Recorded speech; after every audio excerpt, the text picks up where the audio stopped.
So I have a problem. I rarely respond to any of your guys' messages, and that is intentional because I get a lot of messages like this, and like this, and like that. Honestly, it's just a lot of trolling, but a lot of comments are supportive and a lot of comments do have real questions, and you guys really want insights and answers from me and what I know about the 800 meter run. So today I will be answering a ton of your guys' questions throughout my Instagram DMs. So without further ado, let's jump right into the video. I run the 800 myself. Do you think 160 is too much for someone who is 5'10"? Listen, all right, when I was in high school, I weighed 175 pounds and I ran 154. My diet was terrible, I didn't lift, and I still got away with running 154, 156, and was consistently under 2. Now, is this the strategy I recommend for you? Absolutely not. But being 160 pounds and 5'10", honestly, that is the ideal build for a successful 800 meter runner. Currently, right now, I am 155, 5'10". So I lost 20 pounds since high school, and I'm consistently under the 148s, 147s. So yeah, you're right on track if your build's around 5'10" to 160. Although I do think that the taller 800 meter runners are more successful, the shorter ones do have their advantages as well. You know, it's DMs like this that keep me going when it comes to the content creation side of things. It's hard to create content with such a busy schedule, but DMs like this, comments like this are the reason I keep going. So I do appreciate each and every single one of my subscribers out there, and I really hope that my videos help y'all get faster for real.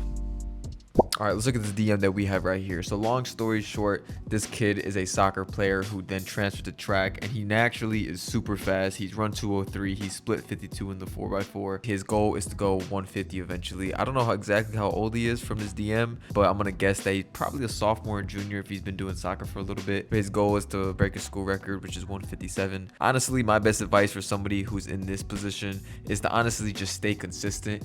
My freshman year, I was a 202 800 meter runner. Sophomore year, I was a 159. Junior year, I was a 156. And then senior year, I was a 154. Those are leaps between a 4-year time period, a 4-year span, okay? You're just not going to jump overnight 10 seconds, all right? It takes time. I didn't break 150 until my sophomore year of college, okay? So you have to be very patient when it comes to track and field. The best ability in track is availability. Keep your bones healthy. Don't get injured. Try to sleep as much as you possibly can. Eat the right foods, and naturally your body is going to elevate and break those time barriers that you've always been wanting to break. Yo, I need tips for the 800. I know you got a YouTube channel now. I got the best tip of all time for you, bro. Go watch my YouTube channel for 800 meter tips. Shout out my boy Cooper Lookenhouse, man. He is truly insane with that 142.2. I gotta say, when I met him, bro was a 146 guy. I already knew he was insane, but 142 is otherworldly. So shout out Coop. Also, big fan. Your how to break 210 video also helped me break 2. I run 201 in the outdoor 800. Love to hear success stories like this after watching some of my content. If you guys want more content on how to break 210 and 2 flat, let me know. For the record, no, my boy is not juicing. He is just simply like that, taking down college guys, pros. Yeah, he's a generational type athlete. No glaze. It's just literally facts. 142.2, bro. Fast, 4th fastest American of all time. This is just unheard of right here. You are witnessing history in the making with a performance like this. Hey Nico, I really admire your performance in the 800. I'm trying to break 150. Any tips or tricks on how to strategize for your race? Yes, of course. So oftentimes I'm demonstrating my race strategy and how I like to approach an 800 meter. And obviously all my races are mostly under 150. And so a lot of my race strategies do look the same. I do get out in the 52 to 53 second range. I try to come back with that 54 to 55 to make that 147, 148, 149, etc., etc. All right, but each person is gonna accomplish it in a different way. I remember my first ever time breaking 150. It was a 53 and then a 55 actually. Each person in each race is gonna be completely different. Some of you have a cross country background, some of you guys have a sprint background, but all in all, to break 150, you have to be honestly in a positive split. You have to be anywhere from 54 to 55, 54, 56.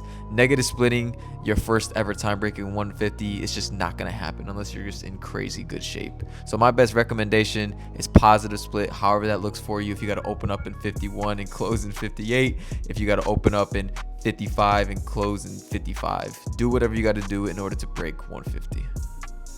Do you mind if I ask you a question? To be honest, yeah, bro, I do mind. Your vids are amazing, man. Do you have advice for a kid who wants to run at a Power 4 D1 level? All right, first tee of advice. Power 4 D1 level, it is not what it is all hyped up to be. You can run fast at any level. JUCO, NAIA, D3, D2, D1, Pro. not pro, high school, middle school, you can run fast literally anywhere. Don't get caught up by the name or the jersey. There have been many times where I show up to track meets and get rolled by people who literally are from schools I have never heard of in my entire life. So don't get caught up in going power 4, D1, D2, D3. Wherever you end up, control what you can control. Be the best possible athlete that you can be. And that translates right into his next question of his advice for running in his biggest high school meet this season. Honestly, go out there and stay within your ability on what you know you can do. Think back to my boy Cooper over there when he ran his 142. He didn't go in there and try to run 142. He just stood there with the best, with those 4 Americans, some of the best guys in the world. He sat and kicked at the perfect time and ended up running a 12-second last 100-meter run because he was in such good positioning. Stay in good positioning and the times are going to come. Yo, bro, what did you do to drop your 400-meter time? I honestly think the way that I dropped my 400-meter times was from workouts like 5 by 350 meters. I also think it was from a lot of hill sprints. One workout that I loved doing between my indoor and outdoor season was also 3 by 500 meters with 8 to 10 minutes rest, but it was at race pace, so I was blazing those. I was running those in about 105, 106, 107 pace. And another great workout that you could be doing too, 250s as well, 3 by 250 meters, race pace with about 5 minutes rest. Appreciate the comment. Summer training like in high school. To be honest, since I was always training for football, I really didn't put in any mileage when it came to track and field. I honestly did not even worry about track and field until the football season was over, which wasn't until like November. My best advice, if you want to honestly get fast, either join cross country, do a fall sport like soccer or football. If you don't do any of those, honestly, just get in the weight room and get as explosive as possible. Do a ton of plyometric work, do a bunch of fast footwork drills, go to the hills, do a lot of sprint work, and honestly make sure that your cardio is up to par. Do whatever you need to do to stay in shape so that you're ready for your track season. Nico, why'd you leave Nebraska? Nico, why'd you leave Nebraska, man? Listen, for the last 4 years in Nebraska, I did my absolute best. My goal was to try to get an increase in my scholarship because at the time when I was at Nebraska, I truly believed that I was getting underpaid. But once I ran my 147, I really thought that I was worthy of more scholarship. And conversations went down in the back rooms. Basically, what I can say is that I didn't get the amount that I wanted, and so I dipped. And Nebraska honestly has already enough influencers, so I think they'll be all right without me. But yeah, man, love Nebraska, but it just didn't end how I wanted it to end. Next question. Hey, I appreciate that you watch your videos, man. Seriously, always chase that best version of yourself. 209. If I ran 209 in 8th grade, which I didn't, by the way, I only ran 219 in my 8th grade year. But if I ran 209 my 8th grade year, I really should be aiming to be in the low 2s. Honestly, probably 159 since you only have middle school training. So going into high school, that training is definitely going to be a level up. So yeah, definitely aim to be breaking 2 within your first year. If not breaking 2 in the open, definitely splitting 159 and 800. Sometimes it is difficult to respond to your guys' DMs because 1, it's a lot of DMs, and 2, it's a lot of DMs. But this one is a pretty cool story right here. Carson, what's up, man? Belmont Middle School transferring to Bellefonte High School near Penn College. And he ran 213, but unfortunately came down with a bad knee injury, not allowing him to run to the best of his ability. But it sounds like we may run into each other in the future because he lives nearby Penn State. So if you catch me at Penn State, man, go ahead. We can get a picture. We can chop it up about some race tips in the 800. Any questions you got, man, I'll answer for you, man. I look forward to seeing you, brother. Yo, let's start a GoFundMe for this guy right here. Chat. Go ahead and donate $100 minimum. Let's go ahead and give him 2 pairs just for the fun of it. Content creation tips in the world of track and field. Well. Thought nobody would ever ask. My best and only piece of advice that I have for people wanting to pursue content creation in the sport of track and field is to absolutely do not give a single care of what people think about you and your content. You're gonna make content that's gonna be cringy at times. You're gonna make content that probably sucks and nobody's gonna like. But over time, you're gonna get better at it if you keep on pursuing it and it is something that you want to do. Just ask yourself at the end of the day if this is really something that you want to do, because it is draining and it does consume a lot of your time. You're always going to be thinking about it. So you're going to be let down. You're going to be disappointed. But then on the flip side, you can inspire people. You can build a brand. You can build a platform, and you can really make a positive change in the world if this is something that you want to do. But you cannot give in to the likeness of anybody around you who is speaking negatively about you and your content creation, and you have to surround yourself by other like-minded individuals who are pursuing the same goal as you in the world of content creation. So, long story short, find somebody who also wants it as bad as you, stick near them, and absolutely don't give a care to anyone else who says otherwise. Best of luck. My boy right here has just been lacking this summer, man. You gotta get back onto the bike. You gotta get back onto the streets and start running. Some of the best running advice that I ever heard from my last YouTube video. What is the best type of training? The best type of training is to go outside and run. Don't overcomplicate it. Just go outside and run. You don't even need my help. I'm being called a traitor now. Listen, I am Nebraska for life, okay? Just because I left for my last year at college does not mean that I don't like Nebraska more. I love Nebraska. But things just didn't work out this last year. I've already explained it to you numerous times. When you've had 6+ coaches within the last 3.5 years, you definitely are gonna want to have more stability. And for my event, it just wasn't optimal. For other events, it was great. Our throws, our jumps, basically every other event besides anything on the track was really good. It was just coming down to, I did the best I could. That's all I can say. Okay, this is actually a very important tip right here. So me and my teammates have actually gotten in trouble numerous times at Nebraska, since Nebraska is an Adidas school. If you wore any brands, Reebok, Nike, Under Armour, freaking, I don't know, Asics, anything else besides Adidas, you were going to get called up by your coach numerous times when you're at the track meets, when you're at practice, when you're on Instagram taking pictures. They literally look at everything, and if it's not Adidas, bro, you're getting in trouble. So yes, whatever brand your school is, you have to abide by those rules. So future tips for whatever school you guys end up joining in the future, you have to wear that brand on your shoes, your socks, your shorts, your shirts, your hats, everything. So be wary of that. What's up, mate? 225 in the 800. Best piece of advice I have for you is honestly just become more consistent. The more consistent you are, start maybe with 4 days a week and then work your way up to 5 and then 6. Once you get down to 6 days a week and your training makes sense, you're peaking at the right times, you're putting in the right amount of volumes, naturally your time is going to drop down. You're going to get to that sub 220. You're going to get to the sub 215. Just got to be more consistent. Shout out to my man Anthony here. He's an absolute dog with the 159 and the 51.7 in the open 4. Very similar times to what I ran in high school. Now, if you want tips to get to the next level, my best piece of advice is start doubling up. I would do Tuesday and Thursday morning runs every single week in high school when I was around your same times. And I also started lifting a little bit too. I was going at least 2 times a week in the weight room as well. And I was doing a mix between running with my distance team and also my sprint team. But not only was I running with them, I was leading reps.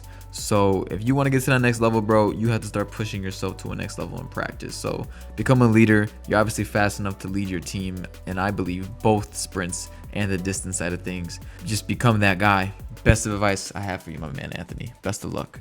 This varies from time to time. Like some days if I'm doubling up, I have to run in the morning and then I lift immediately after.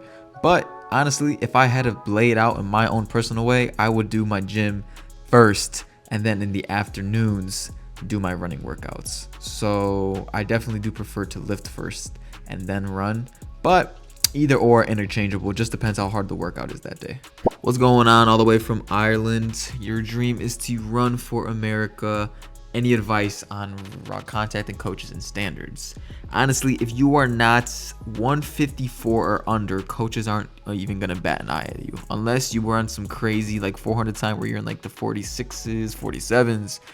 Your standards are low 48s, high 47s, and definitely 154, 153 and under. But if you're a foreigner, that means that they have to cover your entire scholarship as well. So probably more realistically, you're going to have to be 149 and under. So best advice on reaching out, if you do have those marks, find out who your recruitment officer is in that area. Each country normally has somebody who works in track and field and works in your area to help find people in the States. And so go ahead and try to find that person near you. Even if you got to pay a little money, it might be worth it so that they can get your resume and your name out there. But honestly, if you're a fast person, coaches are going to find you online. Coaches are going to see your times and they're going to want to recruit you. So if you're not fast enough, go ahead, send out cold emails. But if there's already an agency near you, who works in that field of work that reaches out to those schools in the USA, definitely contact them. I find that one-legged bounds, step-ups, lunges, and overhead med ball tosses are super effective when it comes to increasing your power into the ground for your stride for the 800 meter. I also find that doing drills with cones as well, where you have to run in between cones, doing drills like A skips, B skips, side skips, karaoke are also very effective as well. But anything where you're jumping and being explosive off of the ground, that could be a squat or anything in that manner, you are definitely going to get better for the 800. These two gentlemen right here have similar marks and they both want to achieve sub 2.